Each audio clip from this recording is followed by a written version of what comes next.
Yeah, just super excited that we got that win. We didn't make it easy for ourselves at times, but I tell you what, the guys did a great job. It just kept plugging away, kept battling.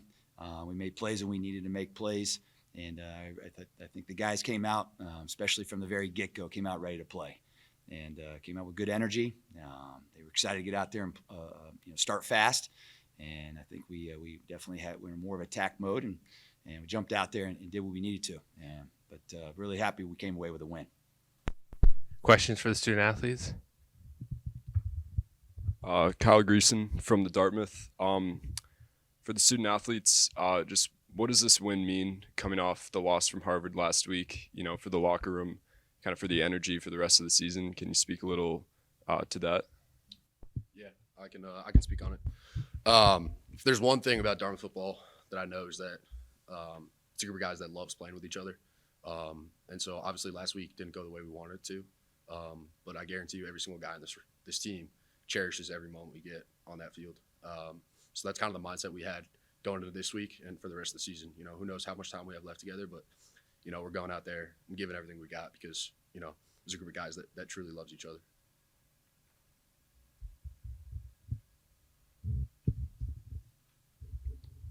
We'll get to you, Chris. Harrison, talk about the interceptions in the first quarter and whether at some point you thought, well, this is going to make the difference in the game. Yeah. So start off with Patrick, PC.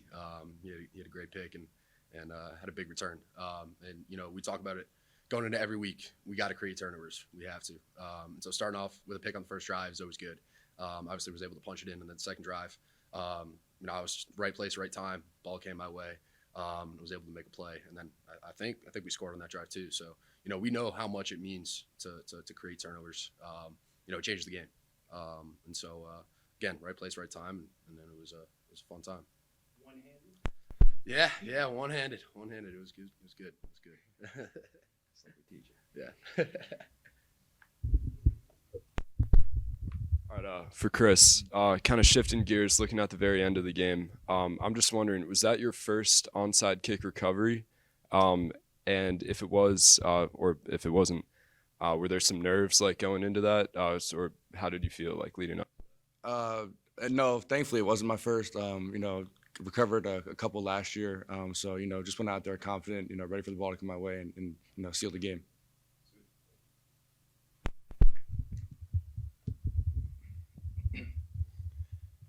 For either of the players, just talk a little bit about it's a tough road the rest of the way, but the fact that you're going to stick together and you want to finish out the best that you can. Yeah, when we go in that locker room every day, we're a really tight-knit group. And when I look around, each position, each side of the ball, special teams as well, there's a lot of talent on this team. And we know that we could be dangerous. So, we come every day, ready to work. We're business-like at practice, getting things done. And, we're excited to just have, as many opportunities as possible to work with each other, for the rest of the season. Yeah, no, I reiterate everything that Corbo said. Again, it's a group of guys that loves to come to work every single day, and thankfully we have a coaching staff that, has our back no matter what, and we have their back no matter what. So showing up to a culture like that, it's very special because you can't say that for every school. And so I know we're all thankful to be in the position we are, and again, just cherishing every moment we have together. It's really special. Chris, how special is it to beat Princeton in the state of from the state of New Jersey? I don't know whether they recruited you or not. No, they didn't. So it feels a little better than it would already. But yeah, that's all I'll say. How nerve-wracking did it get at the end? To go back to your other question, I'm back there with Chris on the onside kick recovery, so it's us two in the back end. That was my first time, but there's nerves a little bit, but nerves are good. It shows you care, and it means a lot. And me and Chris talked to each other right before going out there, and we said, let's do this thing. So I mean, going out with a guy like this, the nerves kind of go away. So yeah. Chris, offensively, you guys had less than 300 yards of total offense today, and you won the game. Mm-hmm. What does that say about the help? Complementary football today, the defense stepped up. Yeah, whenever the defense makes plays like they do to put us in, short fields and positions to put up points, we have to take advantage of that. They're a strong defense, they're stout, they're tough to move the ball against, and we have to take advantage of every opportunity possible when they create a turnover like they did in the first quarter. We did that. I think we had to do a better job towards the end of the game, continuing to move the ball and focus and not, lessening our sense of urgency and just keep going at it. But when you have a defense like them, it makes it a lot easier on us. How about Grayson hitting you in stride again down the middle? Yeah, no, that was fun. Great play call by Coach Montgomery, trusting us, and Grayson threw it on a seam, so it was great. Just one last one for Harrison. When I was taking my notes today during the game, I felt like I kept writing Harrison Keith pass breakup. There was like 4 or 5 of those. I was just wondering, what do you think went right this game that caused you to have such an impact? Was it like scheme or execution? I think it was just coming out. Coach Mack talks about it all the time with a sense of urgency. Again, last week didn't go the way we wanted to. And as a DB room, we take pride in doing our job the right way. We felt like we didn't have our best effort the week before. And so, we came out with kind of a different edge to just do our job. Coaches, again, put us in great positions. So, just going out there, trusting our scheme, trusting our technique, and just being in the right place at the right time. That's honestly what it comes down to. Yeah. How strange a game was that? They put up 400 yards of offense. You guys didn't hit 300, and it comes down to the end. Yeah. Just how strange a game was it? Yeah, I mean, the fact that we came out the way we did early and took that early lead. And, obviously, they had a lot of snaps. And we've had opportunities on defense to try to get them off the field, and we didn't do that. So it kept those drives alive. But I thought, our defense did a good job when they were backed up, bend but don't break. They bowed up, and it was all about the points. That's what it's all about. I think sometimes people get caught up on stats. The most important stat is the one at the very top of this paper, and that's the final score. And our guys did a great job. Our staff did a great job of making sure that we did that at the very end, and that's what I'm pleased with. Coach, I talked to Joshua Johnson on Thursday, and he said that one of the big things you guys took away from the Harvard loss was kind of an increase in like quarterback pressure, and I feel like you saw a lot of that today. A lot of guys, just like getting in the backfield, making the quarterback uncomfortable. Can you just speak a little to what the impact of that is for the defense, for the offense, just like what impact that has? Well, it's huge. I think our guys up front did a good job of putting pressure and making that quarterback have to get out of that pocket. And anytime you force a quarterback to have to move out of the pocket, you cut the field in half. And so you're taking away some of his reads, his receivers, opportunities. But I thought those guys did a good job. We got to stay on our feet there sometimes. He did a good job scrambling around, keeping things alive.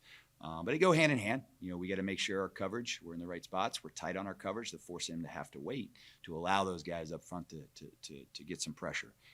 But I thought those guys played hard. They played hard up front, did a good job against the run. They got 2 good running backs who are physical runners. And it's easy just to say, hey, stop the pass, but they run the ball too. So I thought they did a really good job of overall playing the run really well up front. Second half, something that's kind of uncharacteristic for this team, I thought was the penalties. And I was just wondering what your thoughts were on those, maybe how to improve those going forward. Well, I have to watch the film, but that's the first stat I looked at. That's the most I think we've had in a game this year. And I'll blame Bruce because he brought it up the other day saying that we haven't had many, so he cursed us. But we can't have that, especially there. You can't have those holding calls down there at the end of the game. It's the stuff that stops the clock, backs you up. And but yeah, we got to clean that up. And we can't. A couple pass interference there at the end of the game as well, and that kept their drives alive and put them in the red zone. And but we've got to clean that up. That's like you said. That's not us this year, and we can't allow that to continue to happen because it can cost you. Start the second half with 6 consecutive runs before the touchdown pass. Was it a point of emphasis at halftime to get the run game going a little bit? Yeah, that was our point of emphasis all the entire game. We got to establish the run. And I thought DJ and Dez, those guys did a good job, and the guys we had on the offensive line did a really good job, tight ends and all. And good reads by Grayson, putting us in the right, correct run game. But those guys played hard. We wanted to make sure we came out and ran downhill, and that's what we did. And that was a huge momentum swing for us starting the second half. Speaking of the offensive line, again, you were without two starters. What can you say about the way the guys filled in and the way the team pulled together? Will Prince, Cisco, Julian Sutton, hats off to those guys. And I made sure I said that to the team after the game. Those guys came, they prepared themselves, and came out and played a good game. And we say it all the time. You got to be ready. You got to be prepared. You never know when your number's going to be called. And our expectation is when you step in, you are the guy, and you need to play at that level. You need to play at our standard.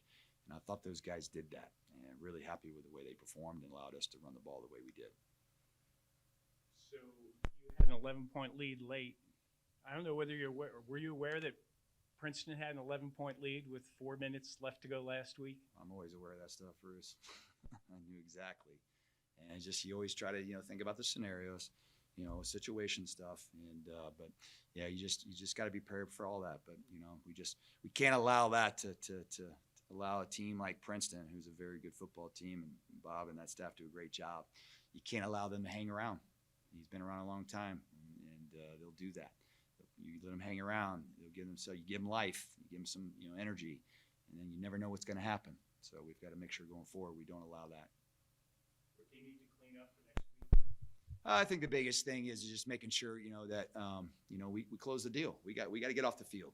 Defensively, we got to get off the field, and offensively, we had opportunities there to keep the drives going. We got to know the situation. We got to be able to get vertical and move those chains. But I think that's the biggest thing is the critical downs, and those third downs are the big ones. And I think too, we got to do a better job on first down.